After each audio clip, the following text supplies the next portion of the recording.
All right, here we go. 60 days. In 60 days, the Census Bureau plans to release the 2020 redistricting data, the PL 94-171 in the legacy format. That will be by August 16th. And we've been told that it's unlikely to be a moment before.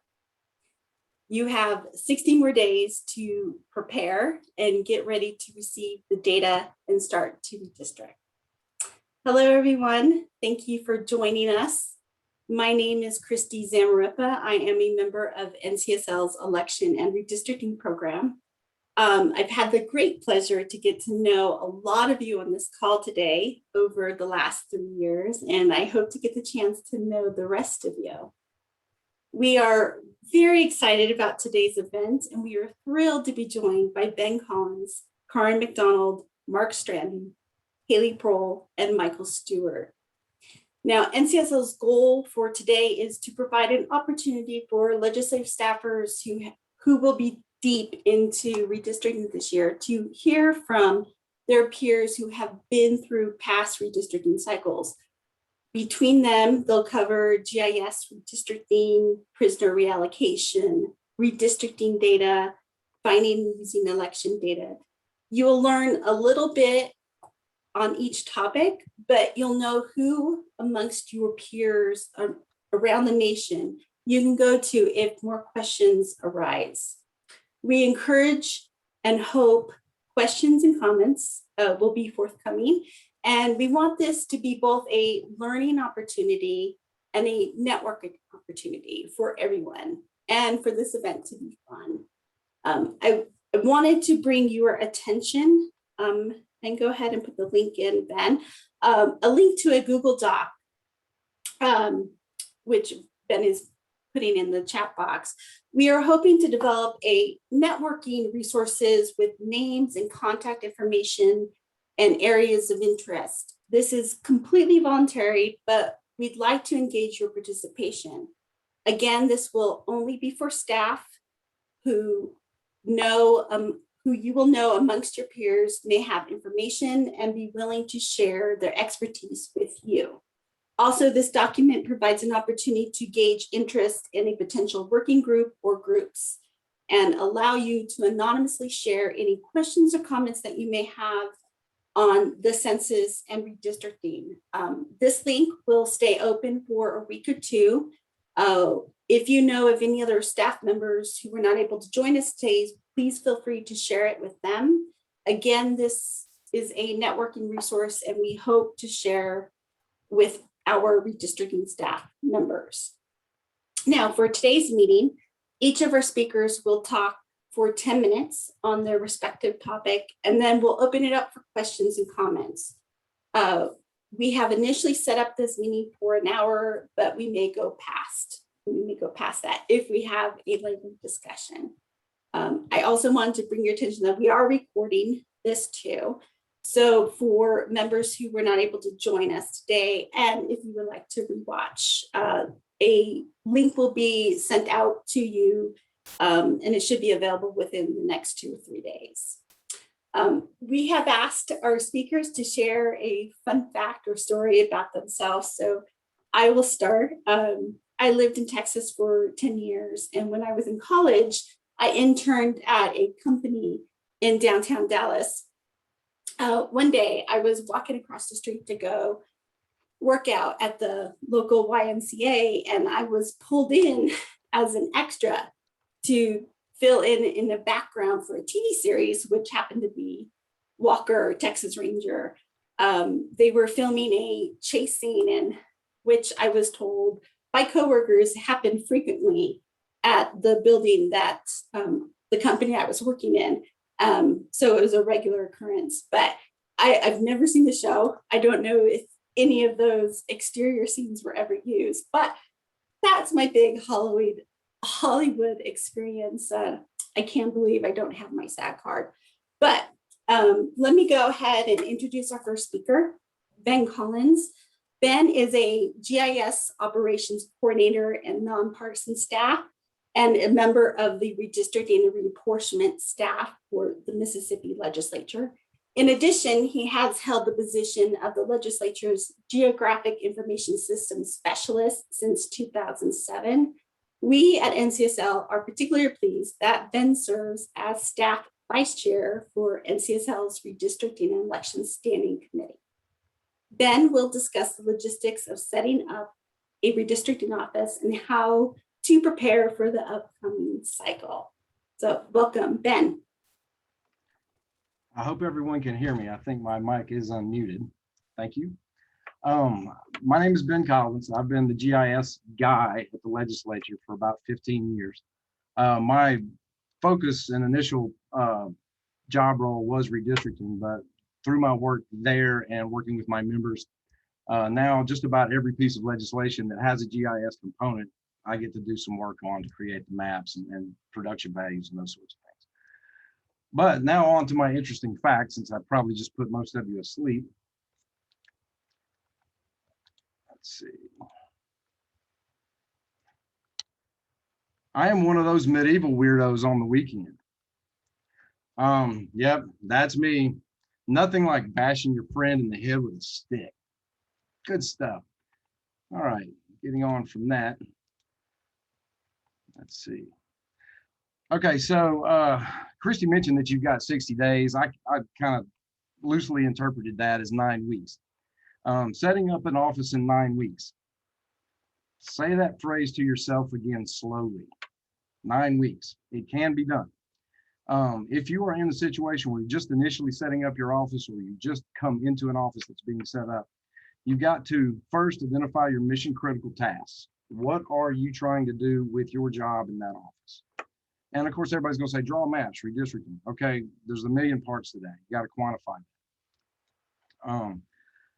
Your tech assets in the operation are going to be your hardware and software. Those are actually pretty available these days. Most desktop systems will run a geographic information system that will handle most, if not all, of your redistricting heavy lifting for you. There are several options out there. There are resources available to what would fit your budget and your needs. As far as your technical expertise, you're going to need a GIS operator who knows how to work with scale data, large scale data sets, and work in a fast environment and actually be nice to people, which can be hard to get in one person. But do collaborate with your existing expertise. Someone at your institutions of higher learning. Your land grant institutions generally have a GIS function, forestry or marine resources agencies. These folks usually have GIS operators in-house who can at least do the basic map work that you'll need to get a workflow coming out of your office. If you're in this position, I urge you to reach out to me individually and let me help you through any rough spots you may be having. But moving on, because I believe we all should be past this point. Let's see. Okay, so you've got 9 weeks before we get the 816 data, which I'll go into in a later slide. My to-do list is what we're working on around here right now. We keep most of these working. Our standard model or our base model content has to be a uniform across all systems that are used for redistricting, so that when we go into the legal end of the operation, we say we all started at the same level.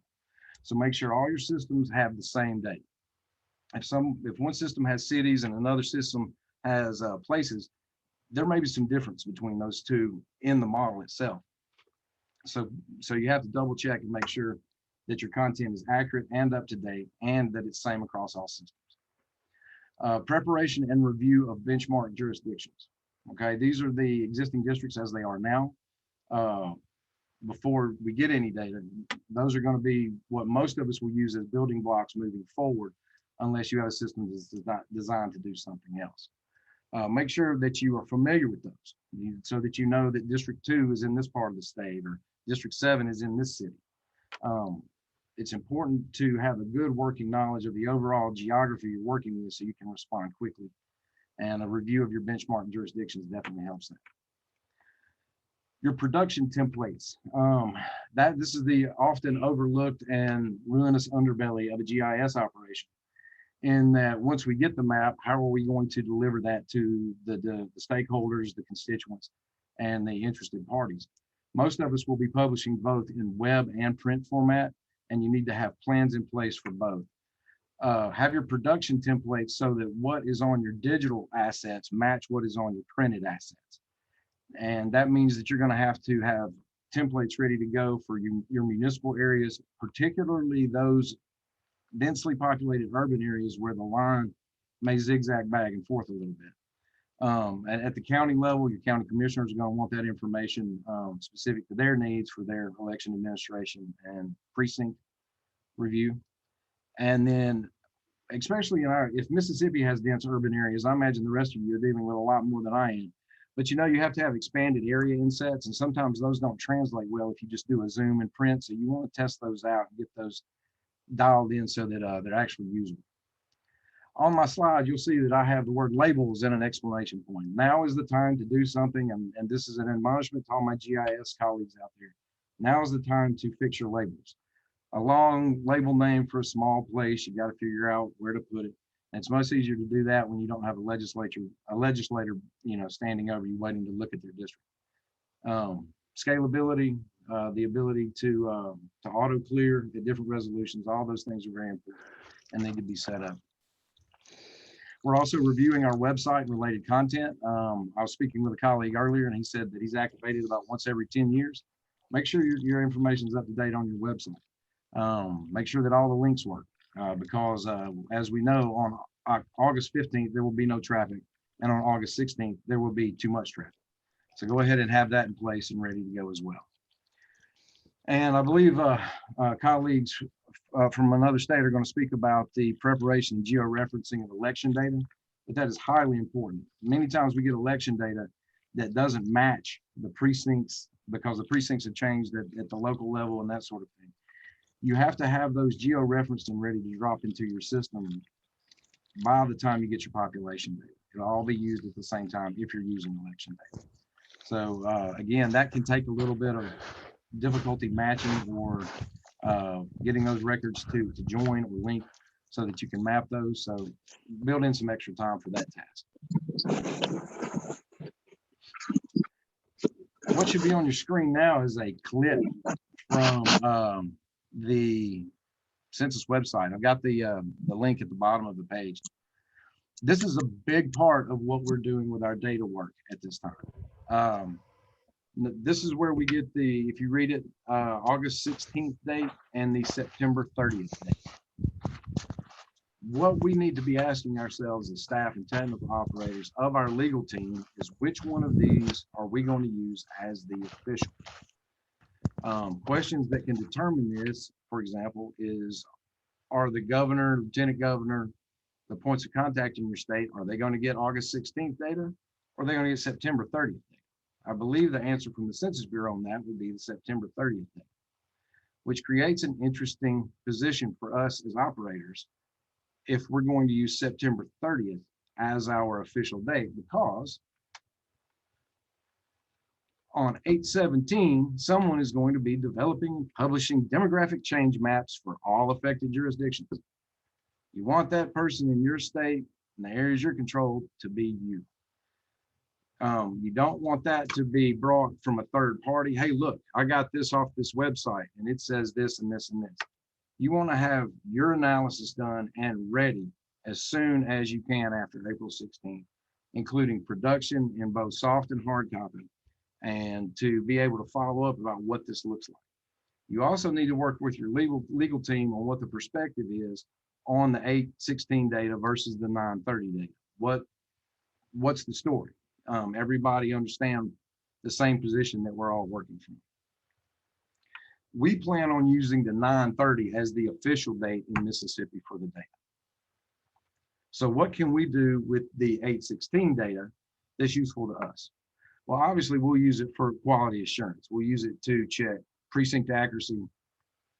Well, we will go ahead and compare it to benchmark plans and start trying to identify those areas that need a lot of work.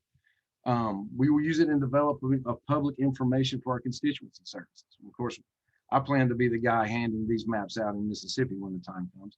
So we will make sure that those are disseminated to all of our various points and all interested individuals. The last point I would make about this is that this will surprise you if you don't put any thought into it, because there's a lot of people, as usual, will have a lot of eyes on this. So you really want to be prepared. That gets me almost to my 10 minutes. Christy, was that, did I put everyone to sleep so far, or are we good to go? No, I think that was great. Thank you, Ben. And I just want to say I love your weekend activities. If only mine were that fun. But now we're going to go ahead and talk about prisoner reallocation. For this, we're going to be turning to Karen McDonald. Karen is a member of NCSL's Standing Committee and directs the Elections Administration Research Center at the University of California, Berkeley, as well as the statewide database, the redistricting database for California. She is a great colleague, and I've been lucky to be able to talk with Karen about many census and redistricting issues over the last few years in person and on the phone. So let me go ahead and hand it over to Karen. Thank you so very much for that very generous introduction. Hello, everybody. I hope you can all hear me. I am, again, as Christy said, Karen McDonald from California. And my interesting facts, probably not all that interesting when I don't do redistricting work, which is right now, unfortunately, almost all of the time. I do dog rescue work, and in particular, I work with livestock guardians. So big white fluffy dogs that guard goats and sheep and so forth. And yeah, so also, you know, those livestock guardians, they have kind of migrated into people's living rooms where they're now guarding redistricting experts. You know, that famous saying about if you want a friend in Washington, get a dog. My advice is that, let me see if I can get this. Two friends are better than one, especially if you are a redistricting expert or you work in redistricting. Those are my two big fluffies doing a little dance for me on the weekends.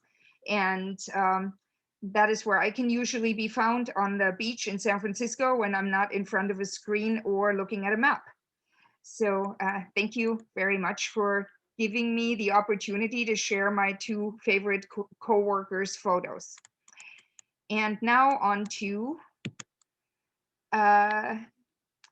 the reallocation of inmate data.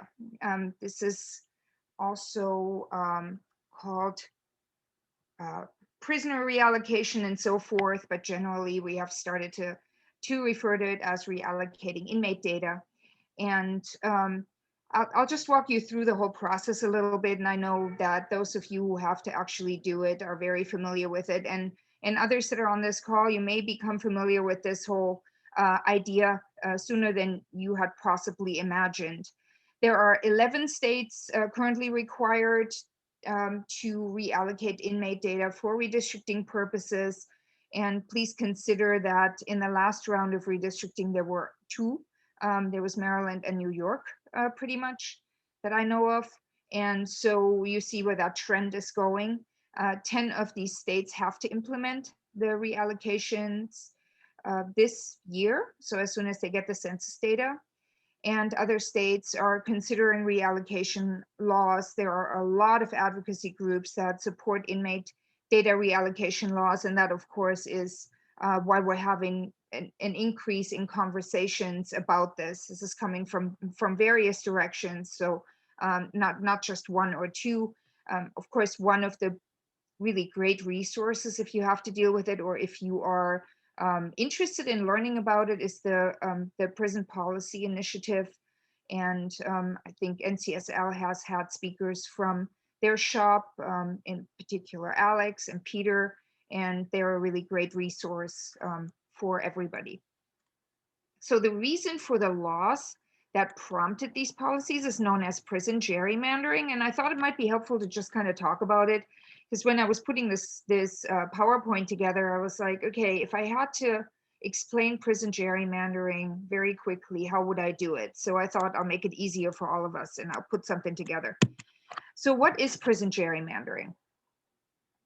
Prison gerrymandering really is the practice of enumerating incarcerated populations at the facilities where they're located on census day.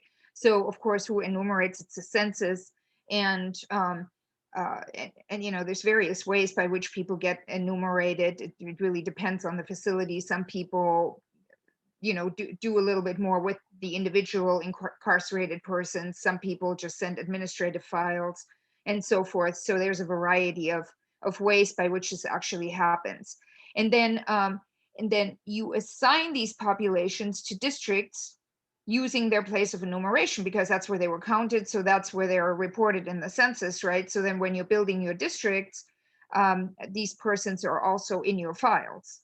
And people that are interested in getting rid of prison gerrymandering, they argue that this process artificially inflates the respective district's population with people that can't really participate in the electoral process, because all of you know we have laws that govern who can and cannot participate, and I think in 48 states or so, people that are incarcerated in certain situations can't participate. They can't vote.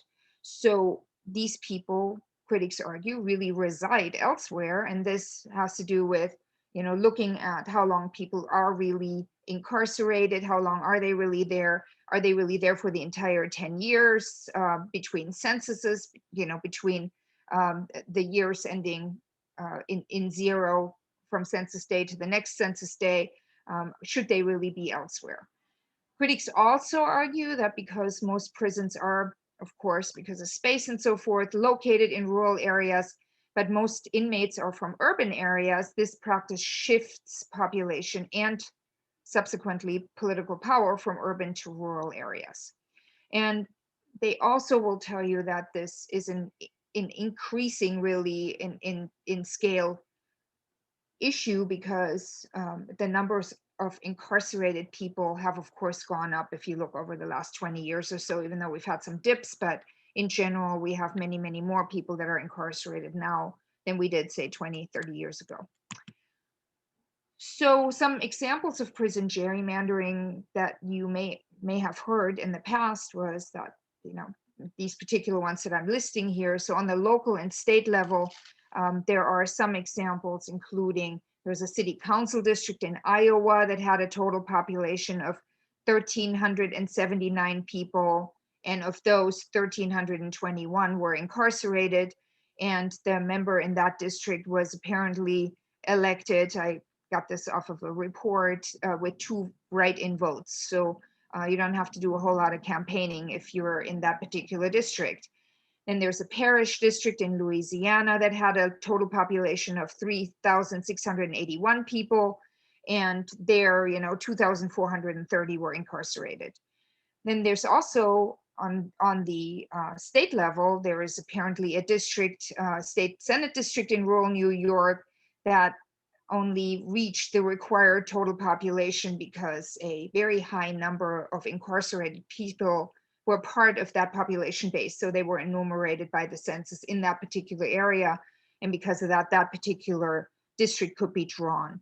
And in these examples, of course, the vote of those that are eligible to cast a ballot carries, relatively speaking, more weight if you compare it to the votes of others that live in other, you know, equally populated districts that do not contain large inmate populations. And, you know, that has all kinds of other implications, but that in essence is how to explain prison gerrymandering. So now if you have to reallocate your inmate populations, how do you prepare for that? Generally speaking, while there are some differences across the states that have to implement it, there are also a lot of similarities. I mean, for one, of course, you deal with census data and you deal with data that you're getting from corrections. So first, you would have to determine whom to collect data from. So is your law addressing federal, state, or local correctional facilities? I will tell you from everything that I've seen, generally federal are maybe addressed, but in some very specific ways, because it's at this point pretty much impossible to get address information from the Federal Bureau of Prisons. Usually these laws address the state. So, your state Department of Corrections or whatever that agency is called will probably become your best friend. And local correctional facilities are generally not part of this, though there may be some exceptions. And I think the reasoning for that is that people kind of circle in and out of the local correctional facilities faster than out of the state facilities. So the first thing is you would determine who your a new best friend is. So which agency do you talk to? And then you would collect inmate data from that appropriate corrections agency. The data for each inmate, of course, should include the most recent address or addresses, and then race and ethnicity. And then you want to also ask for the address. So basically, where's the facility actually located, and then the total population of each facility. And that'll just give you an opportunity to cross-check when you're actually going into the reallocation process. Then third, you will start to process data received from the corrections agency. And what you will do is you will start to clean addresses. You assess whether you can geocode. You figure out how you're going to geocode. Are you going to use the Census geocoder, or will you use your redistricting software's geocoding interface, or how are you going to do that? And then you create rules for reallocation. So for example, you start thinking about how will race and ethnicity be matched from the corrections file to the census file. How is corrections actually collecting race and ethnicity data? Are they actually collecting race and ethnicity data? And then how does that compare to the census data? And then you'll think about how to deal with the various anomalies. So how does the actual reallocation process work? Well, the PL 94-171, of course, that's the data file that James Whitehorn will be sending to all of us. It will include newly a table on group quarters. And it's not like there hasn't been a table on group quarters before. It was just not released with the redistricting data set. So this time it will be released with the redistricting data set. And that should also tell you everything you need to know about where this trend is going with respect to prisoner or inmate reallocations. And then you use that table to locate the inmate populations by census block. So what is the census actually reporting? Then you use another table from the PL 94 to figure out race and ethnicity, because that's not going to be part of the group quarters table for the respective census blocks where that facility is located. And then you take the data collected from corrections and you compare it to census data. Then for each census block that reports an incarcerated population, you remove the number of inmates reported and add them to the census blocks containing their most recent address, or to the census block singular. And then finally, you adjust the race and ethnicity variables for each respective block. And this is, of course, for your redistricting data set. I should have said that earlier. So does that sound straightforward? Well, it kind of does, but it really isn't. Because there are a lot of potential difficulties, including what if the census data and the data from corrections don't match? Now, this is an interesting one that has kind of gained in importance. Now, I have certainly talked about it a lot, and this has to do with a number of factors, post-processing that the census does with data, and differential privacy, and how these data will be allocated, and so forth. And of course, what you're worried about is that your total population figures are not going to match, and that your race and ethnicity categories are not going to match. And the race and ethnicity issue is related to some other issues also. So then secondly, how do you deal with addresses that no longer exist? Some people have been in the system for a long time. An address may have gone away, or it may have never been there in the first place, and it was just an erroneous address. So how do you deal with that? How do you deal with partial addresses or non-geocodable addresses? Like, for example, if you have missing house numbers, how do you deal with that? How do you deal with people that were previously unhoused and there may have been, a street corner that was listed that can't be geocoded? I mean, I think it's it's kind of interesting or important to remember that a geocode is really something very specific. So what can and can you not geocode is an important question to ask when you're looking at processing these data. And then how do you deal with multiple addresses from different terms of incarceration? The file that we received has a lot of different addresses because some people cycle in and out of the system. So, and there's many other questions that and potential difficulties that you want to think about. So if you want my advice, start early if you have that luxury. I started like 8 years ago, I think, to have my first conversations with the Department of Corrections in California. Collaborate with your corrections agencies to make sure you get the data that you need when you need it. Have a plan in place for who does what. So who's going to clean your data, who's going to figure out the geocoding and all of that, and work on your rules early.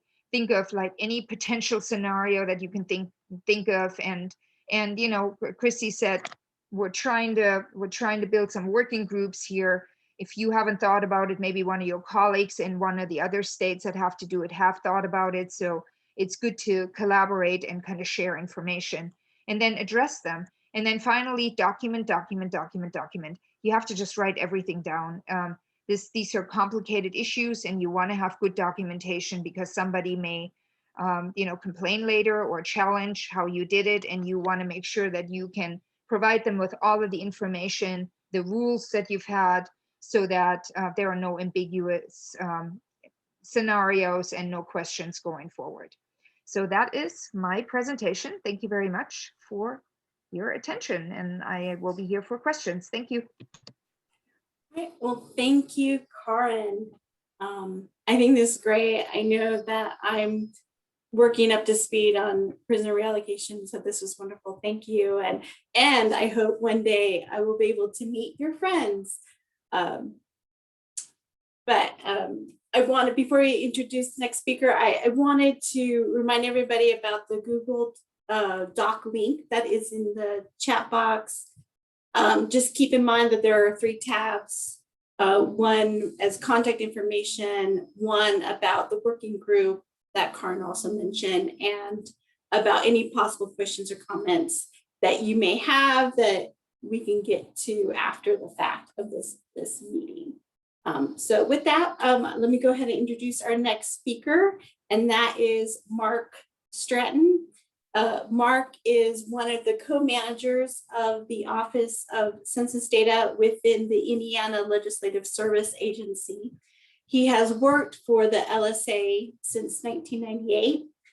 In his spare time, Mark serves as associate faculty for Indiana University, Purdue University at Indianapolis, teaching for the Department of Political Science. Today, Mark will be talking about dealing with data and how there's more to preparing redistricting data than just waiting for the Census Bureau to release that data. So, Mark, welcome. Thank you very much, and welcome everybody, especially to those people for whom this will be your first go at redistricting. This will be my third, and I remember going into the 2000s, how overwhelmed I was with a lot of on-the-job education in this area. Where the fun fact for me is, whereas Ben is a medieval reenactor, I sort of do the same sort of thing, but at the tabletop. I'm a 53-year-old role player who still plays Dungeons and Dragons, and I have brought my kids into that. And once redistricting is over, I hope in a part-time fashion, I get to return to my first love, which is the stage, and do some community theater. So with that, one thing I will say in preface at the beginning of this is, well, I don't know if I'll take the entire 10 minutes, but a lot of what I am going to cover has been covered by Ben, and Karin talked about some. And when we get to the part about elections, I think it's going to be covered again. So all of us are awaiting the delivery of the PL data, whether you're waiting for those data on August 16th or you're waiting for the September data. There are a number of items that states can and should be addressing related to geography and geographic data, election and political data, prisoner reallocation, or the reallocation of inmate data, as I have just learned, other data, and then your activities and timelines once you receive those data. Now, all states received the Tiger files, I think, in late January of this year. And so the question is, have you reviewed the geography? So what we do in Indiana, for example, we review the precinct boundaries or the VTD boundaries. We participate in the block boundary suggestion program. We submit those precincts, but and we know that there will be errors in them. Our redistricting bill will make that layer the layer for redistricting in statute. But we review them to try to look for potential issues. For example, in reviewing precinct boundaries, we will look at them over aerial geography or aerial imagery. And, oh, here's a precinct line that runs through the middle of an apartment building, right? We try to flag those precincts as a heads up, because otherwise, if that becomes the district boundary, then your local county elections officials have to figure out where that line is and where the people in the building actually vote and what district they will actually be in. So you want to look at things like, are the boundaries what you submitted? I am telling you now, if you haven't looked, though not all of the boundaries will be what you submitted. How do I know? Because I found many cases where magically a township line changed after we submitted precinct boundaries, and the township line and precinct boundary no longer are the same. And in some cases, the Bureau goes ahead and changes the precinct boundary, and in other cases, they don't. So you want to review that geography so you're not caught by surprise once you get into the middle of redistricting. You also want to review things like your township or CCD or whatever states call their equivalent boroughs or parishes. Did any of those change? Are they accurate? How will you handle any discrepancies? And it seems like an obvious point, but are all your various geographic entities accounted for? Do you have a county that is magically missing from the geographic file, or a township? So you want to make certain all of those things are there. In terms of election or political data, this is one of those things you want to do as you go along and not try to wait to the last minute. In fact, this is part of the reason my office was created, was to try to do 10 years worth of work over 10 years instead of the last 3 years of redistricting. So have you already compiled and verified your data? Do you have it at the precinct level already joined to your geography? How much election data will you be using? And this is a big caveat. You may provide your map drawers with a library of election data, but very little of it may actually be used. So just keep that in mind, that not everything you provide to the map drawers necessarily are going to get used as they draw or review plans. And then, do you have a plan in place once the PL data are released to get your data into your redistricting system, disaggregate, aggregate it, and then test it before redistricting starts?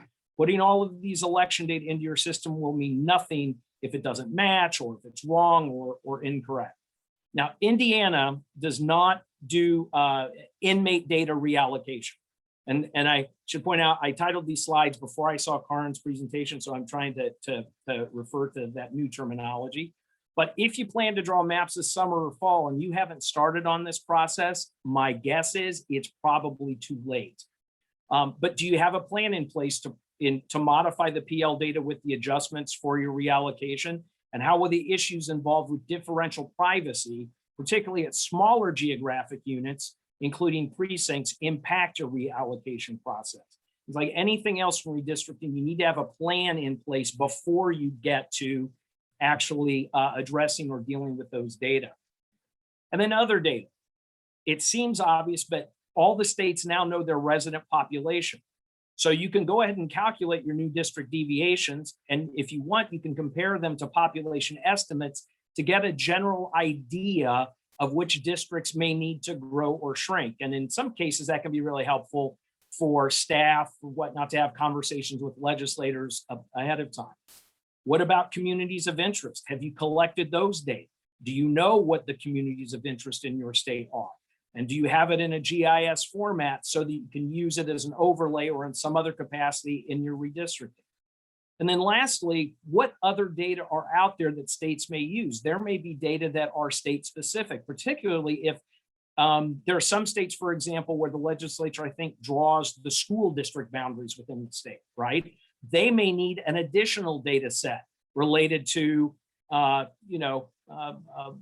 school age children or whatever, and to be able to draw those districts. So you want to, in advance, get whatever data you may need and get it in the format that you need it while you await the data. Now, once you receive the data, you're ready to draw maps, right? The answer is wrong. It seems like, oh, we get the data, we can draw maps, but there are several things that states may want to do before you begin the drawing process. You're going to need to download and convert the data and get it into your redistricting system. Then, if you're using election data, you need to get that in your system, disaggregate it, and aggregate it. At some point, if you're doing inmate data reallocation, then you're going to need to modify your PL data. Whatever additional data you want, you need to get into your system. And then you need to, once that redistricting system is built, you want to verify that data so that somewhere along the way, as you added more and more data, it didn't somehow corrupt or render inaccurate other data in your system. You're probably not going to verify the data at every census block, but you want to do things to make sure, like your countywide election data matches. If candidate X got 1,000 votes in this county, after you disaggregate and reaggregate your election data, you want to make certain that number still matches. Again, you may just be spot checking certain offices or elections. And then this is the part that I cannot stress enough. Most of us have tested our redistricting systems using some other data set. In our case, we used 2010 election data converted by our vendor to be usable in the 2020 software as a means to be able to test the system. That is far different from using the real live data that we will get as early as August 16th. So test your system. Are you able to draw maps? The very basic function of the software. Does it calculate things like population deviations and compactness? And does it do that accurately? Are you able to run and print maps? Having all of the data in the world will make no difference to you if once you get it in your system, the system doesn't work, right? So the key lesson here that I want to stress is that while from a technical perspective, you should be able just to load the PL data and go, it's really not practical to do so.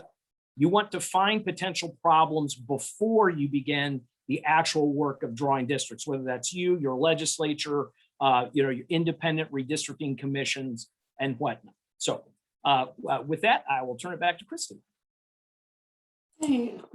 Thank you, Mark. This might be more than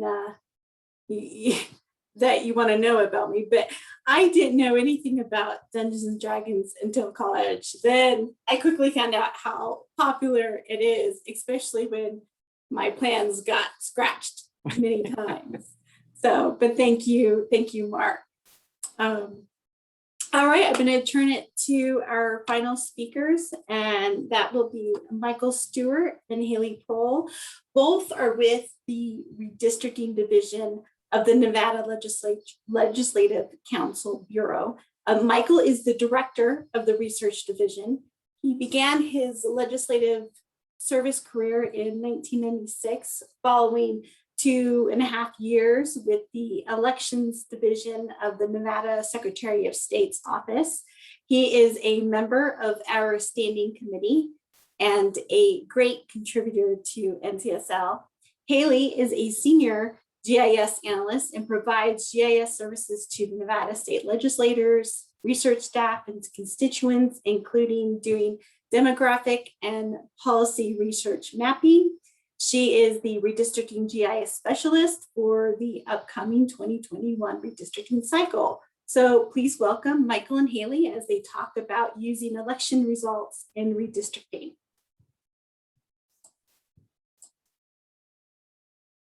Thanks, Christy. Hi, everyone. As Christy mentioned, my name is Haley. I work for the Research Division in the Nevada Legislative Council Bureau. And my fun fact I would like to share is that in my spare time, I am an avid hiker. And last year I had the opportunity to cross a hike off my bucket list. And that was Half Dome in Yosemite We did it in one day, 20 miles, started at 2:30 a.m., got back around dinner. And it was also death defying, I might add. In order to summit at the top, you need to scale the back of Half Dome using some cables that were set up in the 80s. So very terrifying, but the view at the top is gorgeous. Highly recommend it to any avid hikers out there. And I'm just trying to get my screen set up here, and I believe you should be able to now see the, not the presenter mode. And I'm going to start off by kind of giving an overview of a sample process for processing election data for redistricting, and kind of walk through what Nevada did for this redistricting cycle. And then I'll kick it over to Michael to wrap up with some more general takeaways. And first off, I just want to mention why election data may be useful to redistricting. It can be used to assess the political landscape of your state and the competitiveness of districts in a plan. And so these are some general steps for processing election results data. First, you're going to need to choose which elections will be included in your database. You'll need to download the data and reformat as necessary, depending on how it's packaged. If you have all your precinct geography from each election year, you will join that data to the geography, or you can, if you do not have precinct boundaries, you can geocode voter registration data and use that as a tabular input. And then finally, you will disaggregate the data from the precinct level down to the block level. So in choosing which elections to include in your redistricting database, there are a few criteria to consider to make sure you choose useful elections. The first is that elections are partisan. Nonpartisan races like Supreme Court elections will not give us any information about the competitiveness because it does not include any party data. Elections should be statewide. We want election data that encompasses all voters in the state and not just tells us information about a subset of voters. So this rules out local and regional elections. Elections should be competitive. If you have the choice between non-competitive and competitive elections, the competitive ones will give you a better sense of the competitiveness of districts in your plan. And elections should be pulled from recent years. So it's still good to get a spread of data over multiple election cycles, but be cautious about reaching too far back in time, as older election results may be less accurate due to shifting political landscapes and changes to precinct boundaries over time. In previous redistricting cycles, Nevada has followed a trend of choosing 4 elections from the previous 3 election cycles. In Nevada, there's a requirement that counties must lock their precincts after the year ending in 6, so with some exceptions. So the vast majority of precinct boundaries should be the same for the previous 3 election cycles leading up to redistricting. So this makes it an ideal timeframe for us to draw elections from. And we followed this precedent and stuck with this practice for the 2021 cycle. We first just made a list of all the statewide partisan races for the past 3 election cycles, and we assessed the competitiveness. So we calculated the difference between the percentage of votes received by the candidates of the 2 major political parties, which is listed at the end of each row here. And the lower the value, the more competitive. Our legislators signed off on the 3 highlighted races that are the most competitive races for the respective years, as well as the 2018 Secretary of State race, because it was very competitive, yet it yielded a Republican winner as opposed to a Democratic winner in the case of the other 3 races. Once you've decided on your elections, you're going to need to download that data. We downloaded our data from our Secretary of State's office, which I recommend. It's important that you are sourcing your election data from official sources such as the Secretary of State or your local election officials. And it's important that you do not use some other political data set that's being advertised out there. Once you download the data, it may require some additional work to edit and reformat so it can be joined to geography. The idea is to have one row per precinct in the state. In our case, the election results file included elections for all races during that year, both statewide and local. So first we needed to narrow the data down to the race we wanted. And then since our data had multiple rows per precinct, we needed to use pivot tables to get it into a format where it was one row per precinct. And finally, we've created a unique identifier for each precinct. Since multiple counties have a precinct number 1 and such, it's important to differentiate those in the data. So we did this by combining the state FIPS code with the county FIPS code and a 6-digit precinct code into one unique number for each precinct. Once you have your election data in a workable format, if you also have all the precinct boundaries for the election years you're working with, you can join the election data to the geography. If you do not have all your precinct geographies, you can geocode your voter registration data and use that table along with your election results table as input. So we originally did not have complete shapefiles for our precincts for the entire state in 2016 and 2018. So this required us to reach out to individual counties and get those historical maps. This did require some extra work on our end to get it into GIS format, since many of our counties did not have a GIS system and we received PDF maps, and in one case, paper copies. So just know that this may take some extra processing time. And there's also a way to recreate precinct boundaries by geocoding your voter registration data. And for the sake of time, I'm not going to get too much into this, but I'm happy to talk more about this if anyone is interested. But basically, there's a way to visualize where the precinct boundaries changed over time. And the last step is to disaggregate your data. So this data is reported at the precinct level, but redistricting often takes place at the census block level. So we need to disaggregate the data down, but your redistricting software can take care of this. However, there's still a decision to make, and that is how you want to disaggregate your data. Which variable do you want to use to apportion your data amongst blocks? You could use total population and apportion the database on where everyone lives.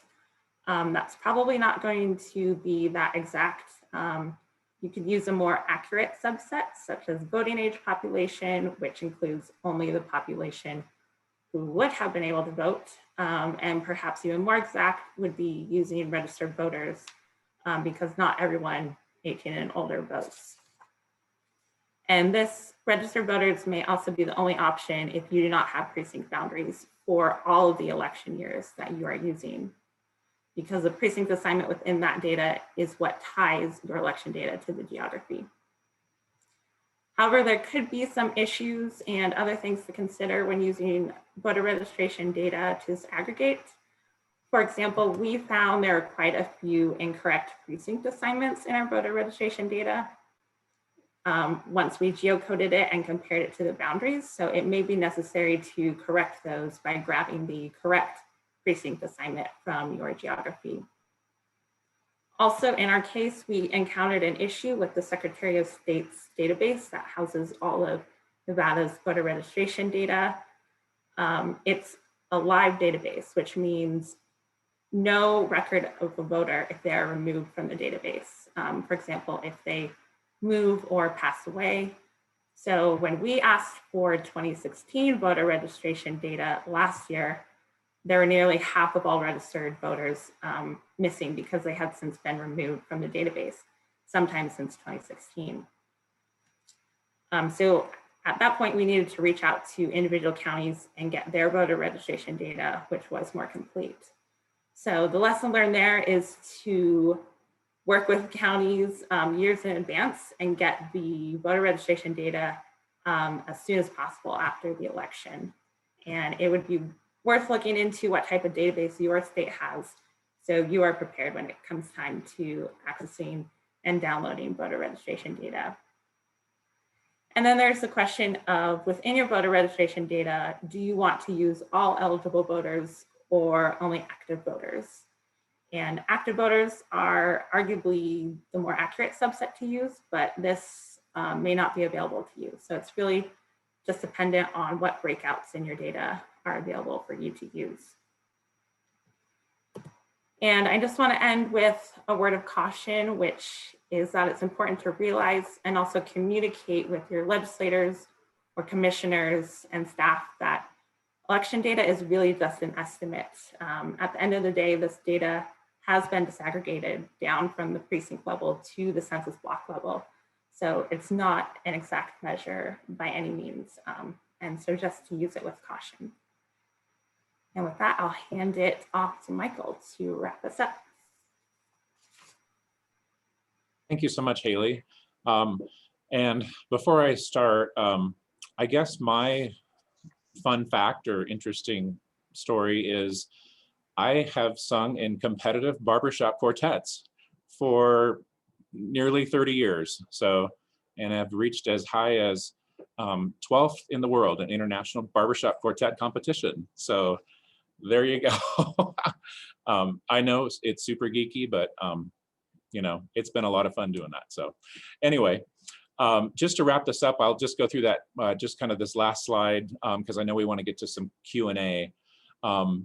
I will just start by saying, I think when Christy asked about whether I could talk about election data and the use of that, I got a little nervous because, as you can see from Haley's presentation, there is a lot of technical, I guess, facts and it's very deeply rooted in GIS. And I'm a policy guy. So that is why we had Haley go first. And then the other thing that kind of made me nervous is, hey, look, I'm a nonpartisan staffer. But even that being said, the reality is election data is very valuable because it can show strengths and weaknesses of party registration. And that is generally very of great interest to legislators. So, you know, while we're nonpartisan staff, just know that legislators do like this information, and they do appreciate knowing where their votes come from geographically. The election data, as Haley pointed out, but we really want to stress this, election data really should be coming from official sources like the Secretary of State or your local election officials. There are outside groups that pull this data as well. So just be sure you get it directly from the official source. And I would point out that election data is not always something you need to use. This can be a choice by your legislators. Or in the case of Nevada, in 10 years ago, the legislature did adopt redistricting plans, but they were vetoed by the governor. And the governor did not call the legislature back into special session for the purpose of redistricting, so it fell to the courts. And the courts assigned special masters actually chose not to focus on election data when drawing their plans. And then some states, of course, are required to perhaps draw lines for, you know, other groups other than, or other bodies other than the legislature or Congress. And in Nevada, for example, the legislature must draw lines for our University Board of Regents. And we know that the University Board of Regents, when working with them, chose not to use election data as well, primarily because those were nonpartisan races. Another takeaway is just be careful that the use of your election data is really not the dominant feature of the redistricting plan over and above other factors, such as equal population or fair and equitable treatment of ethnic minorities, geographic compactness, preserving communities of interest, and those other redistricting criteria that we've all heard about. And just make sure that there's an equal treatment across the board of those various factors. And then finally, if you are nonpartisan staff, always do kind of keep that, be aware of that and stay in your lane as nonpartisan staff, and make sure you don't personally put too much emphasis on using election data when creating plans, but by all means leave that to the policymakers and let them drive that decision, those decisions regarding those plans based on any election data. So I think that'll wrap it up for me. I think we're right at noon, so hopefully Christy, Wendy, and Ben, we can maybe go over a little bit and take some questions.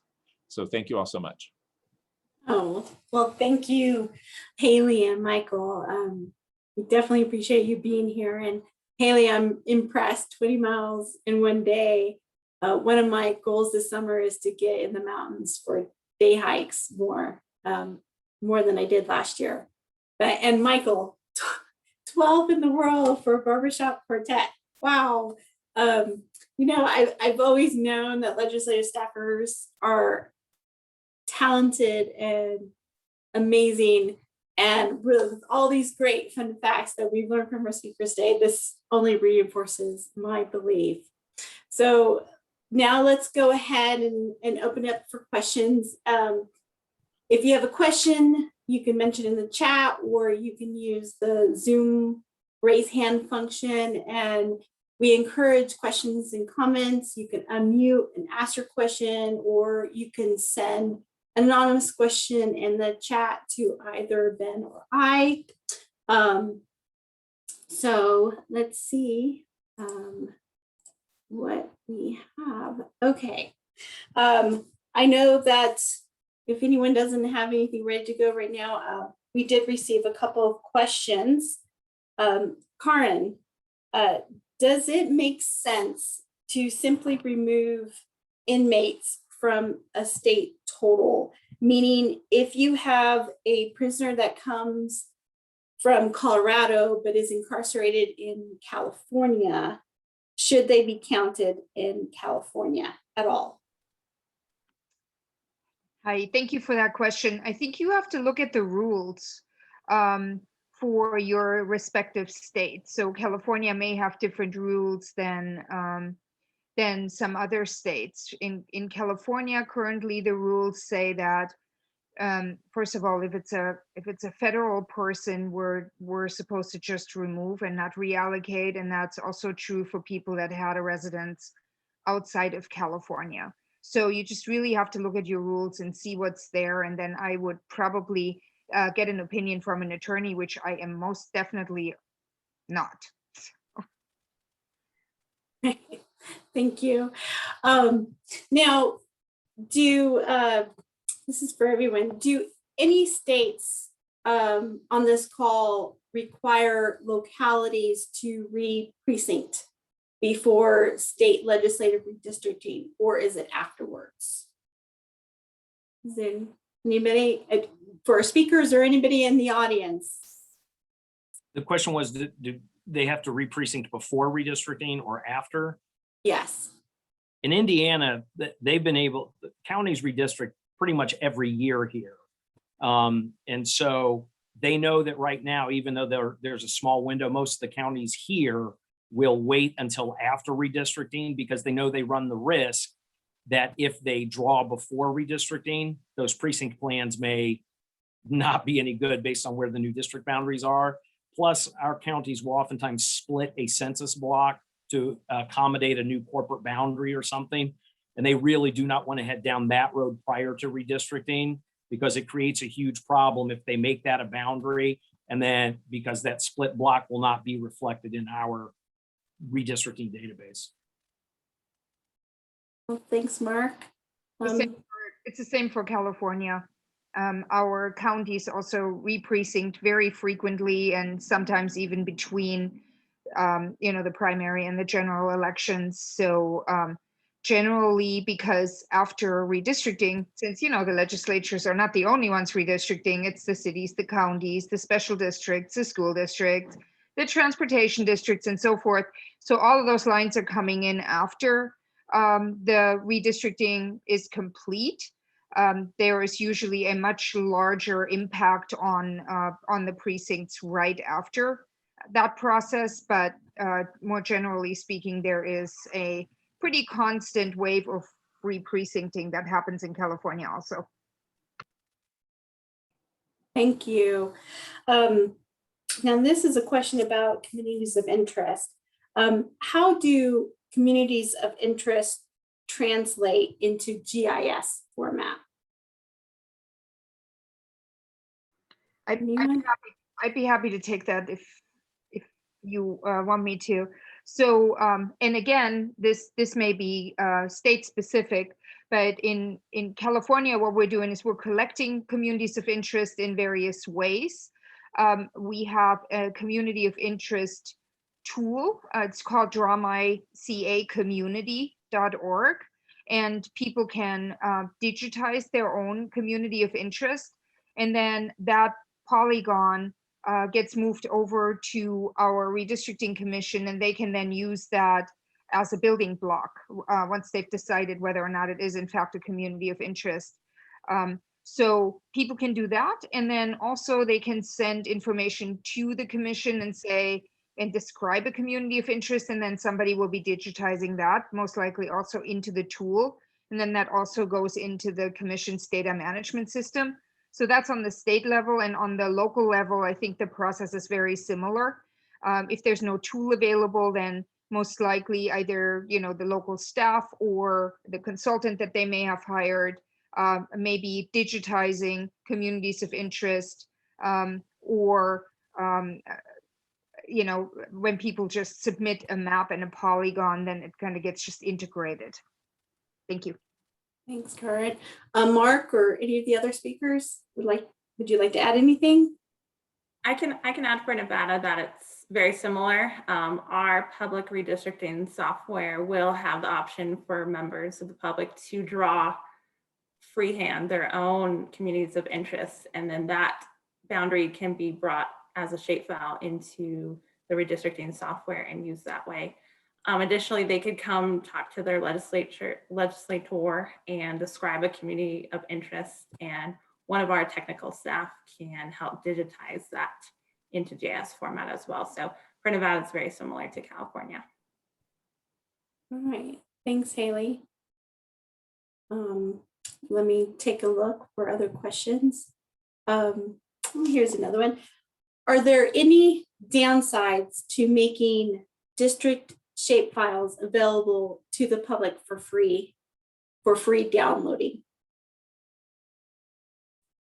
Are there any downsides? I mean, at some point, they're ultimately going to be publicly available, because when we report them to the Census Bureau, they'll ultimately be released in future releases of Tiger. So I don't really know what the downside is. Somebody's going to be able to figure out the maps and where the lines are.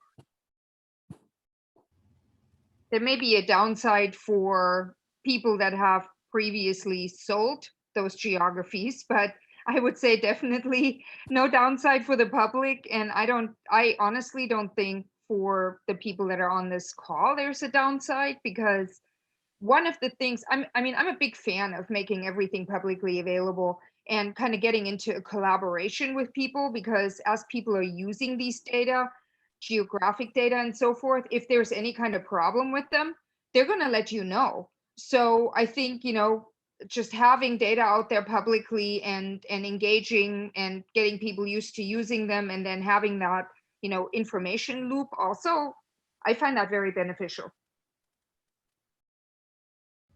All right. I think that you might be able to get yourself in a little bit of a pickle if you don't make public what is a matter of public record and public information. We here in Mississippi keep an open door policy about our data, so that someone can take what we do and replicate it at home if they need to. So I would think there would be more of a problem with embargoing that data than letting it go. Thanks, Ben. Here, a question from the chat. What is the role of other state legislative redistricting staff once the legislative redistricting is complete? Do they continue to work with the executive branch and local agencies to review precinct maps, help certify district maps, etc.? Or are these post-redistricting tasks left to non-legislative staff? So my office in particular, we spend, when redistricting is over, we are already in the mode of preparing for 2031. And so when local election officials change their precincts, there's a process where they have to go to the election division for work. Then all of that work is sent to our office for review. We don't have any approval authority, but we do look for things like you created a precinct that now breaches a house boundary, for example, or you created a precinct, but you didn't assign all the geography or whatever the case is. So our office does that in addition to collecting election. I mean, that's primarily a function of the executive branch office of the election division. We review it from the legislative side to make certain the boundaries remain intact and so on. And we start spinning up the machine of collecting data for the next round. And, you know, we in the past have helped local units of government when they do their municipal redistricting or county-based redistricting. We've sometimes helped provide technical support for them. Thanks, Mark. I missed this question earlier when we were talking about communities of interest. Our districts that are built on communities of interest, is that the biggest threat to incumbents outside of partisan gerrymandering? I don't know if anybody wants to try to tackle that one, but. Okay, I'll just say one thing. I mean, just because you're collecting communities of interest doesn't mean that you are determining how they are put together to build districts. So I would say the way that you build districts probably influences this more than the collection of communities of interest. Correct. Corin, another question for you. Can you talk about the rules for prisoners? And is there anywhere that yours is posted?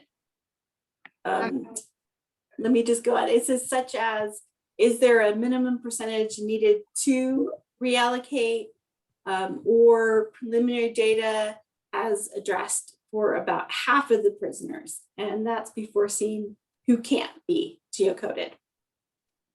Yeah, so thank you. Thanks, Joe, for that question. I actually responded in the chat. I think this would be one of those questions where perhaps other staffers from other states that are dealing with this may want to get into a meeting and just kind of talk this through. I think this is a perfect question for that. Just generally answering this, we are reallocating one at a time based on whether or not we have an address or not. Our total cohort that we're trying to reallocate is 122,000 people roughly for the state of California. And when we ran our first geocode based on, you know, not yet corrected address files and so forth, I think we got about a 50% hit. And then, you know, we took the rest of it and we're just cleaning data. We're like looking at addresses. We are, you know, we're becoming really good friends with Google Maps and so forth. So so it's just kind of an ongoing process. But again, I think let's use Christy's spreadsheet and maybe just find some time to stick our heads together and talk about what people's experiences are and how they're dealing with these things, because I think we all have similar issues. So thanks. Thanks, Karen. And like I said, I will send the Google link if you haven't had a chance to do it, and you'll be busy right after this meeting. I will send that an email so you can have a week or two to fill it out when you have some free time. Okay, let me see if there's additional questions. Any thoughts on how best to post proposed plans?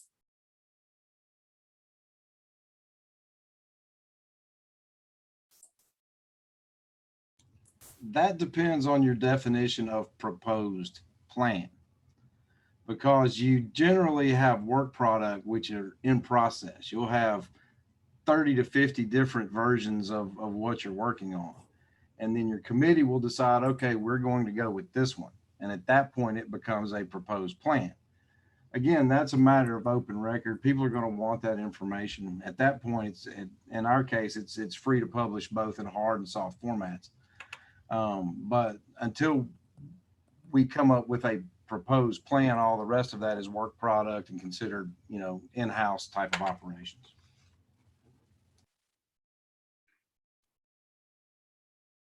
Thanks, Ben. All right, well, just one last ask for any questions or comments from the participants. If not, then if I don't see anything, I'll just sort of wrap up. Thank you for staying longer than we had initially planned. I just wanted to mention a couple items.